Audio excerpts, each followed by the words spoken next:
welcome back to another episode of the Sister Talk podcast. I'm your host, Gold Chain Diva. You already know I'm just a sister who has a lot to talk about, and from week to week, I always got more and more things I would like to talk about. Now, before I go any further, if you have not subscribed to my channel, go ahead and click the button under this video and make that button turn red and subscribe to my channel and help your sister on her road to 200 subscribers. Thank you to all the ones who already have subscribed. And then, shameless plug, the Only is on its way to premiering on my channel on December the 4th at noon. So you want to make sure you subscribe so you can get notified when that drops on my channel. Now, what's been going on with your sister? Listen, the last episode I joked that it was a tough week because I had the glass and the bottle. This week I just got the glass. So, it's a little less stress this week, y'all. Just a little less. But what's been going on with your sister since the last time we spoke? So a lot has been going on with your sister. And I don't even want to say it as if it's negative because there's a lot of great things that's been going on in my life. Simultaneously, life just be life, and something questionable happens, and then something, you get a blessing right behind it. So, you just got to roll with it. But definitely have been experiencing positive vibes in my life. I can absolutely say that I have been feeling God's presence in my life lately, very strongly. And all I can do at this point in time in my life is be obedient to what he's telling me to do and when he's telling me to do it. And every single time that I'm just blindly obedient to what the Lord is asking me to do, I get in that situation that he asked me to, go into with no knowledge. And I always come out of that situation realizing exactly why God told me to be where he put me. And the reason why I want to say that is because if you all follow me on social media, I know y'all saw that I went to the HBCU First Look Film Festival at Howard University recently in DC. And it was an amazing time.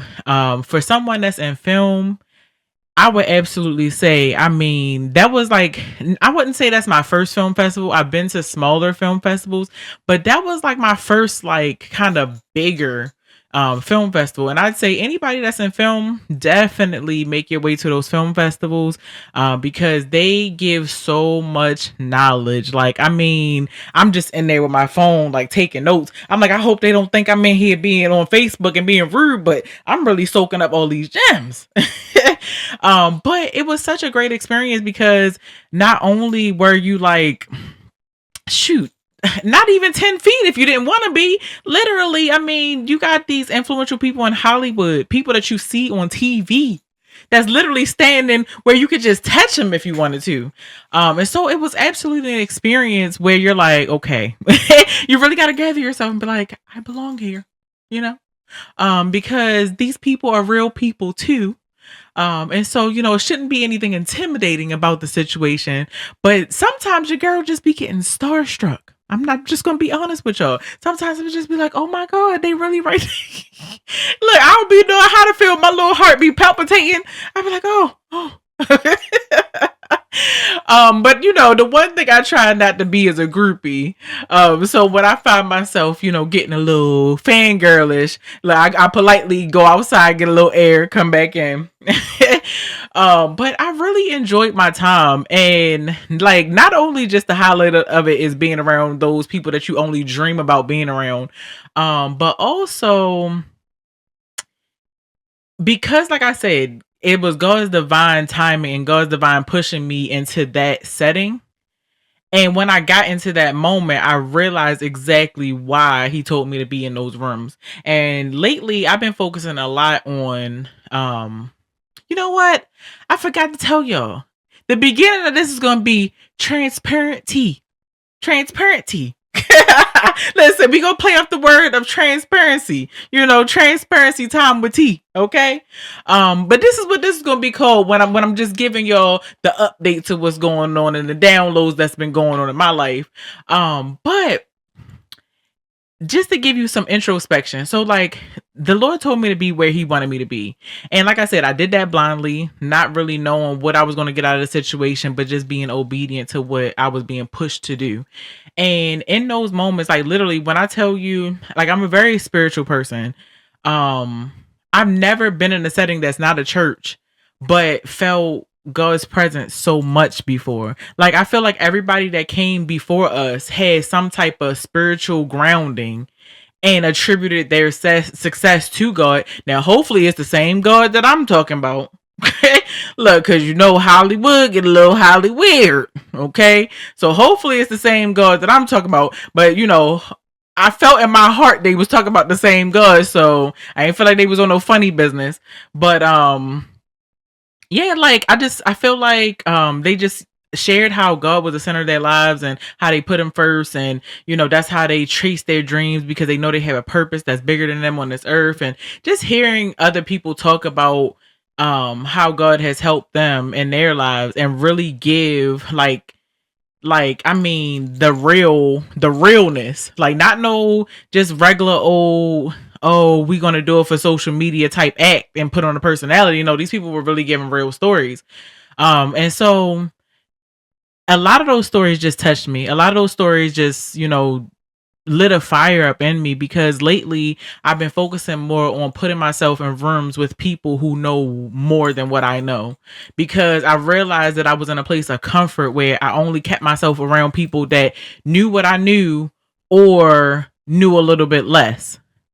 And not to say I did that for any particular reason, but I realized that once I've been putting myself in those spaces where those people are more successful than I am, it's been pushing me to kind of look inward a lot more and really be like, okay, like you got some work to do. You have some work to do, because you never know what you don't know until you don't know. And sometimes you're just sitting there like, wow. So like when I get in those rooms, I'm just like really soaking up all the information, because I'm like, it's so much stuff that I don't know. So I say that just to say, push yourself out of your comfort zone, because growth does not happen in your comfort zone, and you have to be willing to be uncomfortable in order to grow. And I would like to say that I have been pushing myself in that way a lot more lately, because I feel like I've just gotten so comfortable. I've gotten too comfortable, whereas I feel like I know everything and I really don't. Like I really be winging it most of the time. And so like I just got too comfortable in knowing what I know, and now it's time to like really get around some people who really doing some things to help motivate me in the right direction. And just soak up the gems at the end of the day. Just soak up them gems, because the best thing about the people that was in those rooms is they were not stingy. They gave the tea. They was not stingy. So each one teach one. But yes, that experience just taught me so much about myself. Just putting myself in that space with a lot of people who know way more than what I know. And then also it was so crazy, because if no other reason for me to have been at this event, and this is how I know God is like his divine timing is everything, because why your girl, why your sister? Why your sister get pulled out of the crowd and got pulled up on the stage at some point? And the funny thing about it is, like, one thing that I'm learning is, it is so funny, y'all may not even realize this about me, because I put myself in front of the video camera often, but like I really low-key be shy sometimes though. So sometimes I really like kind of like shrink into the corner somewhere and really just be filling out the vibe. And so but the funny thing about it is, even if I'm like trying not to draw attention, sometimes I draw attention anyway. And like those who know that that's the anointings. Like the people can see my anointings, even if I'm trying to just sit in a corner. They see my light. And so I'm grateful for that, because it lets me know that, God is with me and people see me, and maybe they see something that I don't see in myself yet, but I'm going to get there, like that's why I'm a continual learner. I learn things. But nonetheless, a lot of y'all don't know that about me. Like I kind of like get a little shy sometimes where I go a little inward, and I'm not like showing up 100% as myself, as I could be. I kind of, just fade a little bit into the background. But it was so funny because I'm sitting there, and this was the last session of the day, and I was like, I had been there at 9 o'clock in the morning. At this point, it's like 9 o'clock at night. Before the event, I told myself that I was not staying until 9 p.m., and I was very clear with myself about that. So after Sean's documentary, I was like, look, I'm about to be out. Well, this amazing woman, her name is KJ Rose. I never forget her because of the moment that I had with this woman on stage. She comes out with all this energy, and she's like, y'all can stay for a little while longer. Y'all got 20 more minutes in y'all. So I'm like, all right, bet. Like, I'm gonna stay because I don't want to be disrespectful and leave. Like, this literally, she's waited all day. Like, she don't want to perform to just nobody. So of course, other people stayed as well. And so I'm sitting there, she's going through her presentation and everything. And she asked for audience participation, handed the microphone to a couple people. They said what they said, handed it back. She goes on her presentation.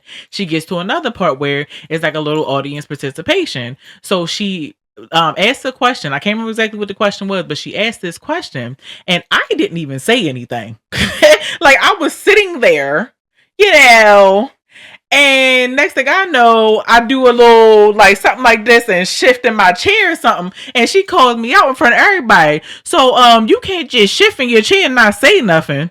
So I said, it's like, no, I ain't say it like that. But I said, say no, I didn't say it like that either. But no, so I said, I'm childish. Let me stop. All right. So I said, all right, I'll share. Like, on the humble, I'll share, because like I said, sometimes I get intimidated with speaking in front of big crowds and stuff like that. It's something that I've gotten better with, a lot better with, but it's still something that's a little tough for me. And I know that's probably like crazy for y'all to hear because y'all always hear me talking, but it's a difference with when I'm in this space. Nobody is in here but me. But it's a difference when you actually have 50 faces, 100 faces, 1,000 faces looking at you as you're speaking about something. And that's an experience that I'm learning to get better and better with. But nonetheless, so I say, yeah, I'll share. So at first I started talking. I didn't have a microphone. I just started talking. The guy runs out of nowhere. He said, here, and hands me the microphone. So I started talking into the microphone. I say whatever it was that I was saying. I'm thinking, I'm done because that's what had happened before me. Well, when I was done, she wasn't done because she said, can you come up on stage with me real quick? I said, and like I said in the past, I used to be crazy scared of crowds. So in the past, I would have just been shaking in my boots. And I would have been like, no, no, no, no, no. But this time I was like, all right, I'm gonna go ahead and go. Like, now I'm more comfortable in my own. And so I get up on the stage. Longer story short, she gets me to say, some type of affirmation up on stage and stuff like that. And I just remember looking out into the crowd and really just thinking to myself, like, wow, like I'm really able to look into the crowd and not be scared anymore. So shout out to your girl, because anybody who's in entertainment or in the public eye in any regard knows that really is a fear of somebody looking back at you. Some people got it naturally, some people struggle with it, but that's something I'm getting better at. And I was just grateful in that moment that it all came full circle. And like I said, I followed what God asked me to do on a whim. Like, it was very much on a whim where I was like, you know what, I've been thinking about this, I'm just gonna go ahead and go. Planned it maybe like a day before the event actually had started, for real. And took this leap. And if that was the only thing that I was supposed to get out of that experience, I got exactly what I was supposed to get. So transparency transparency time with T for a moment. But just wanted to just give that message to somebody, because listen, like I said, some of the things that I go through may help y'all in life. And like I said, the message was, growth doesn't happen in your comfort zone. You got to be willing to get out of your comfort zone so you can grow. So now, it's time to spill the tea. Listen, always get them pinkies up, okay? For the classy, for the classy girls. Now, so first things first on Spill the Tea. All right. Now, I know that some of you may remember me saying on a past episode, I love Poppy. Like, and if I can find that clip, I'm gonna play it for y'all. I love Poppy because I gave him a hot minute. Who would have ever thought we would end up here? Okay. We talked about Drake. Listen, if y'all don't know who I'm talking about, Champagne Poppy. I love Poppy. Well, I loved Poppy. Poppy been acting a little crazy lately. But the last time we talked about Drake was when he got assassinated verbally on the microphone by Kendrick Lamar. They not like us. They not like us. Certified lover boy, certified pedophile. Listen, it's no need to live in the past. We know it happened. It's stamped in time. It's a summer anthem. I feel like it's losing a little steam now, but I feel like we all still going bob to it. And this is almost a year later at this point. Now, the reason why I want to talk about Drake today is because, like I said, I was going to stick beside Poppy, right? But now I don't know. And the reason why I don't know is because there's a picture of Poppy going around from his latest performance. He performed at History, which is a lounge in Toronto that he co-owns with Live Nation. So he performed it was an impromptu surprise performance that he did with Big Lotto during her Toronto performance. And he showcases this new hairstyle. Now, I feel like maybe I can see it only because now that I'm thinking about it, there was one other man that ever had parted down the middle and pigtails like braided with ballies and stuff on. And that was Snoop Dogg. But just because he did it doesn't mean other people should do it. So y'all take a look at this picture. Let me know what you think. Look at Poppy's new hairstyle. That's the only reason why I want to talk about Poppy today. It's his hairstyle because it's kind of looking like a no for me, dog. Like, it's kind of looking like a no for me. And I love Poppy. I love Poppy. And it's really hurting my feelings that I have to constantly go against him. Like, I was called a turncoat when I declared that Kendrick won the war. Because y'all know I was rocking real hard with Poppy. But when I saw this new hairstyle, I was like,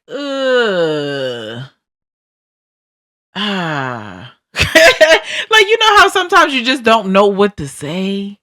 And I looked at it and I was just like, that battle between him and Kendrick must have did him dirty. My man must have been in there sweating because he don't know what to do. I don't know. Like I said, I don't want to be biased because Snoop Dogg definitely wore it before. Maybe other people have worn it back in like the 90s. Maybe he's paying homage and we just don't know. But I don't know. It's a no for me, Poppy. Like, I thought I really wanted to stick beside you until I saw this hairstyle and I said, you know what? This might be where I draw the line. So y'all let me know in the chat. Are we feeling Champagne Poppy's new hairstyle? Or should he just go on back to the drawing board and figure something else out?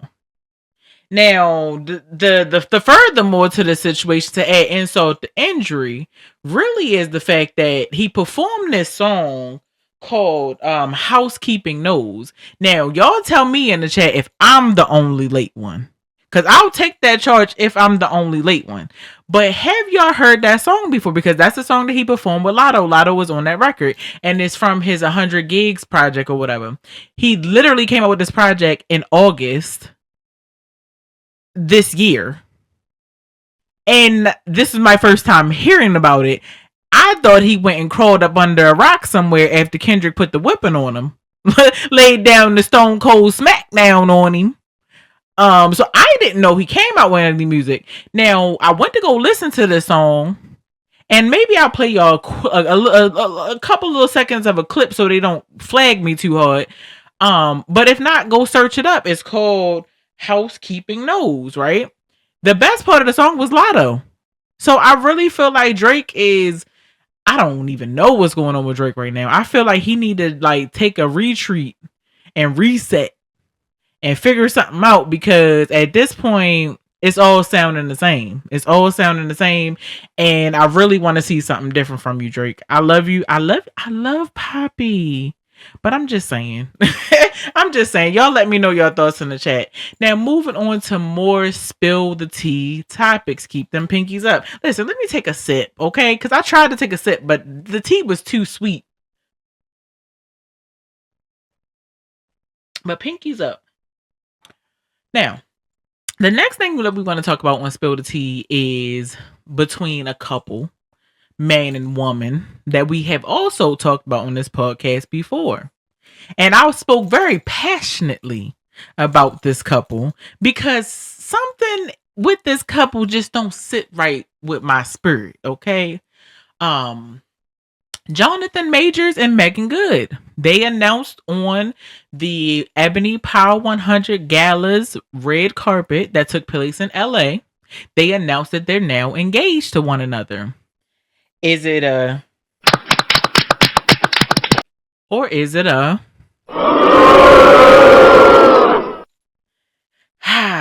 There's so many different thoughts on this situation. So I'd be curious to know what you think about it. Because I watched the Breakfast Club interview where Charlemagne, DJ Envy, and Jess Hilarious talked about it. And they kind of just was like, the viewpoints were kind of like different. They kind of talked about it and said, okay, actually, it wasn't Jess Hilarious. It was the other young lady that normally hosts when she's not around or whatever. Sorry, I don't know her name. No disrespect, sis, because I think she does an amazing job. But nonetheless, they were having this conversation on the Breakfast Club, and DJ Envy more so was just like DJ Envy and the other female host was just like, you know, if they like it, we love it type shit.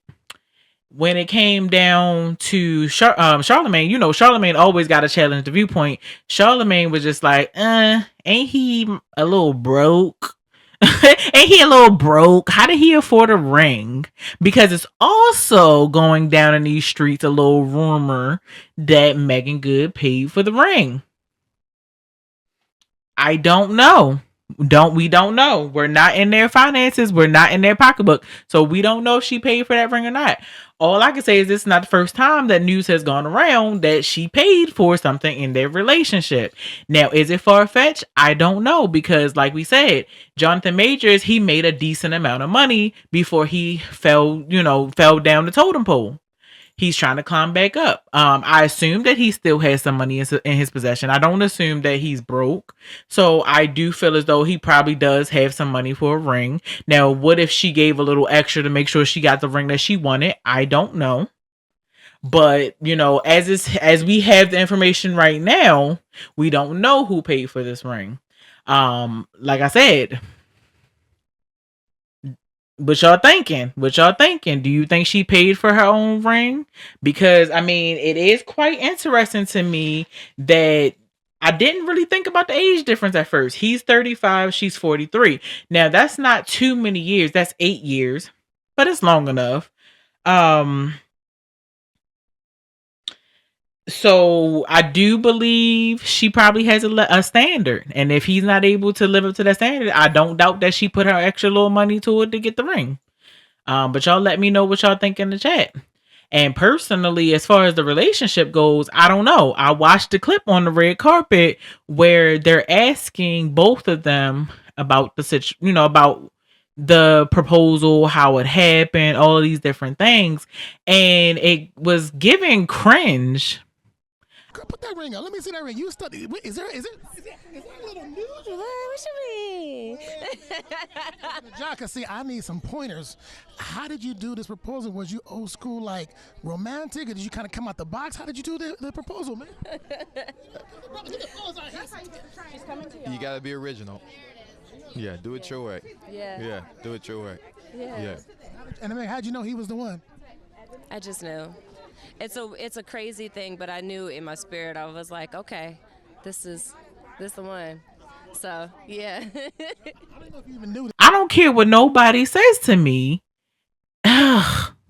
Like, I want to believe it. I mean, like, this was the most personable that we've got to see them together, where they're like laughing, joking, and more talkative with one another. But I still don't see it.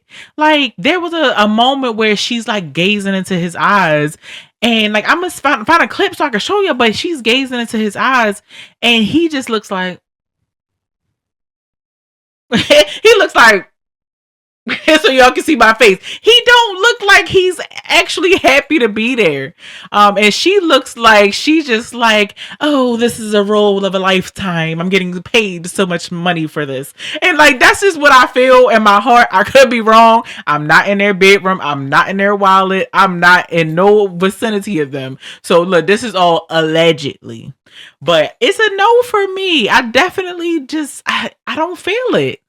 I don't feel it. I feel as though he wanted a Coretta so bad, and he went and got a black woman that he knows America loves and tried to use that to help his image.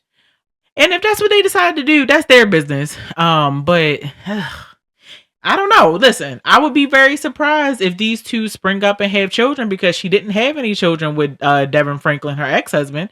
So I wonder if they'll have children. And I believe if they had children, the baby's probably beautiful. That's no doubt, because both of them are not bad looking people. But as far as believing the relationship, it's a little tough for me. But y'all let me know in the chat, and let me know how y'all feel about these two being engaged. Should I just go ahead and jump on the wagon and believe them now, because now they're getting married? They're taking that next step. Let me know in the chat. Now, moving on to more spill the tea. The next thing I want to talk about, I feel like this is like a day of recap, an episode of recap, because a lot of these stories I'm talking about tonight, we brought these stories up, but these are like now full circle moments where we're bringing these stories back up again. But y'all know Jussie Smollett from Empire, Jamal Lyon, one of my favorites on that show. Well, we know that a while ago, he was actually in the public eye because they said that he lied to the police about being the victim of a racist and homophobic attack. And this was back in 2019. And so over the past years, they've been kind of like dragging this situation through the mud, bringing it back up. Every time you think it's over, something else happened. They recently overturned the verdict. So basically they, said that he was guilty of this, and then now they're overturning the verdict. Now, the reason why they're overturning the verdict is because I believe the last time we talked about it was when they opened the case back up and they was bringing it back to court and they was trying to try him again. And so the reason why they're overturning this verdict is basically because of the way that the case was prosecuted. And it has nothing to do with the facts. And so when the situation first started, the prosecutors agreed to drop the charges against Jussie in exchange for his agreement to forfeit his $10,000 bond and perform 15 hours of community service. So that was the first deal that they made with him. And so basically now they're overturning this verdict because they're saying that this violated his right to due process because they already made an agreement with him. Why would they bring it back up again when he already made his agreement? And so that's why I got overturned, is because of how the situation was handled. If they would have handled the situation correctly, maybe we would actually get a confession out of him that says, hey, I actually made this up. But because of the judicial system and the people who was, handling his case, not handling it the way that they should have initially, because if they were going to go for the gusto, they should have went for the gusto event, immediately. and they didn't.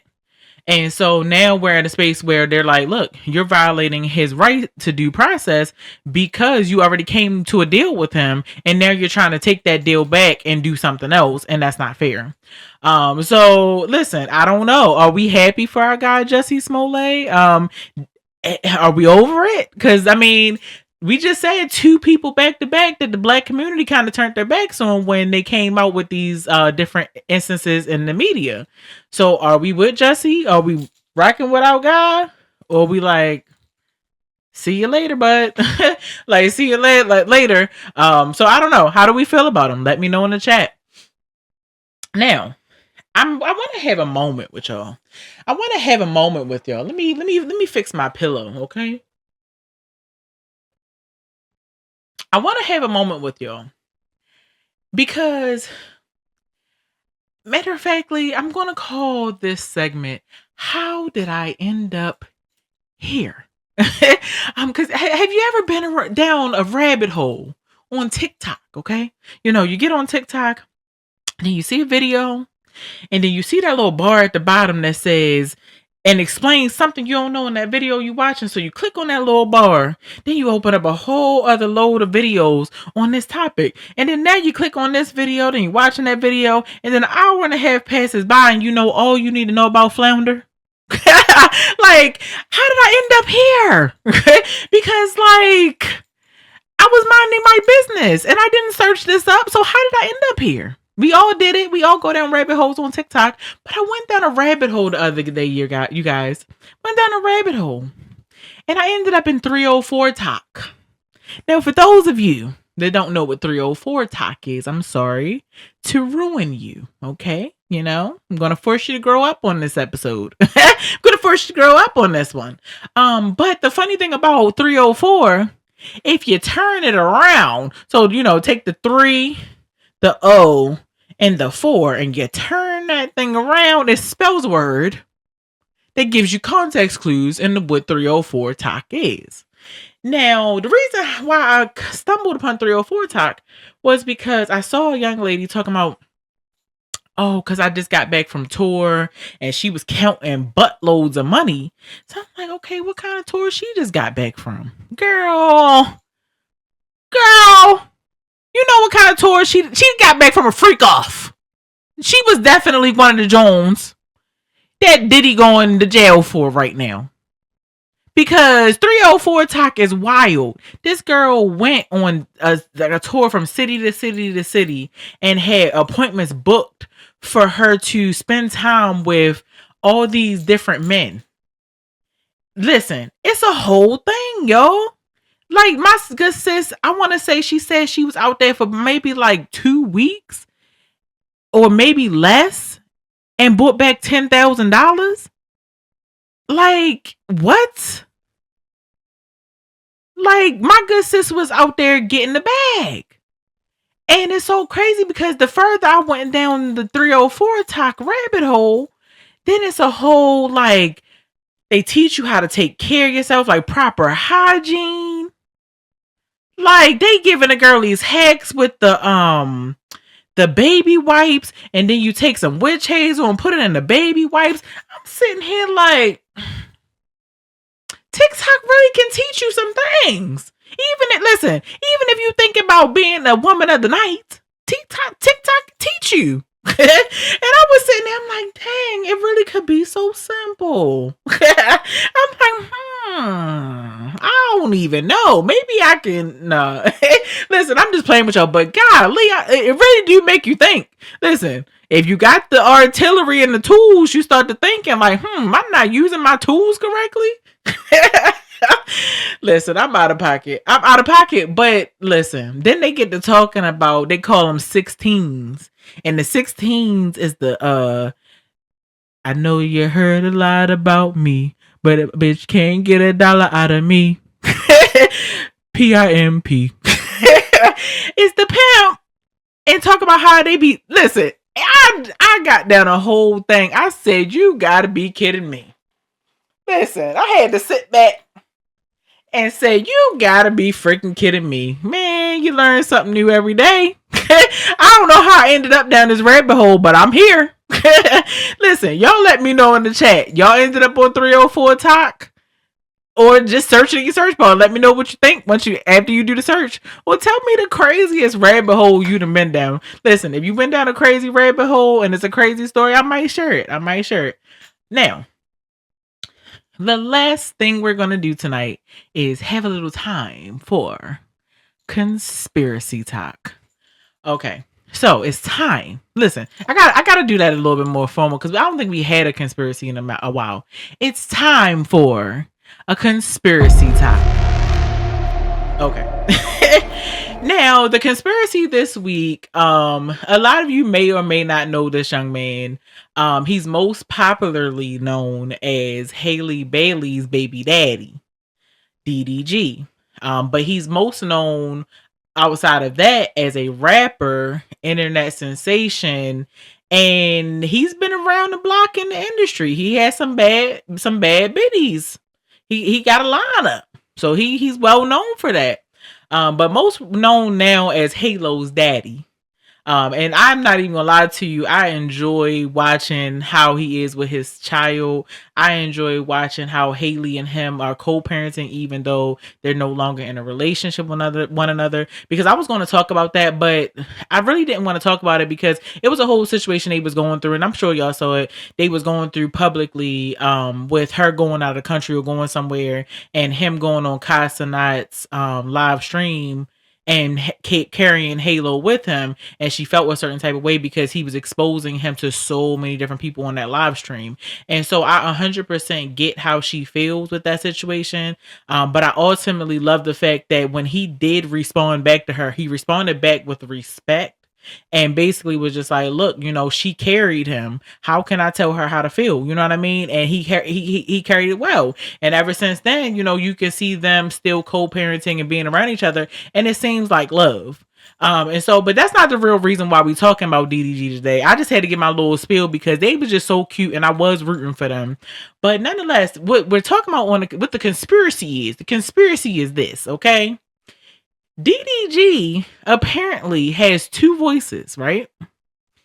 Now, this is another rabbit hole I went down because I'm like, man, I don't know which one of these voices is real. So he basically said that this voice, and I'm going to show you a quick video. I don't like how it sounds when I get on the beat with it. This voice that he uses on a regular basis is the fake voice. This is the voice that he said is the real voice. Yeah, people used to make fun of me, so I just stopped using it. And then I learned how to train myself to have a different tone of voice. So when I go to school, people stop bullying me. I watched hours worth of videos because I was just like, oh my God, how does he do that so well? I personally, look, is it a conspiracy or not? Is he trolling us? Which voice is the real one? Is it a conspiracy or not? Does he speak in that deep voice? Or is he just trying to troll us and give us something else to talk about?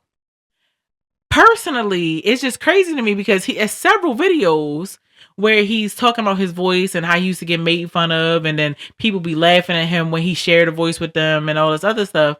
But I really like the voice. I think it's a very nice voice. And I really would like, if that's his real voice, for him to use his real voice and not feel ashamed of it.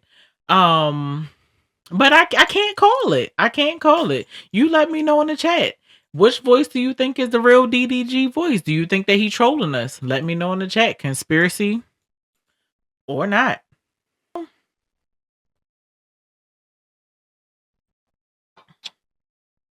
That's all I have for you guys tonight. I hope you enjoyed this episode of the Sistah Talk podcast. This will be the last episode of November. Listen, I think that I'm still going to give us I'm going to go out with a bang. I think I'm going to give us 2 episodes in December, and then I'm going to take off those last 2 episodes in December before we gear up to do a premiere of the next season in January. And I'm also looking for guests, so if you or anybody you know is interested in being a guest on the Sistah Talk podcast, let me know in the chat. And thanks for tuning in to another episode. If you would like to follow me on social media, you can follow me at goldchain__diva, and that's on all social platforms.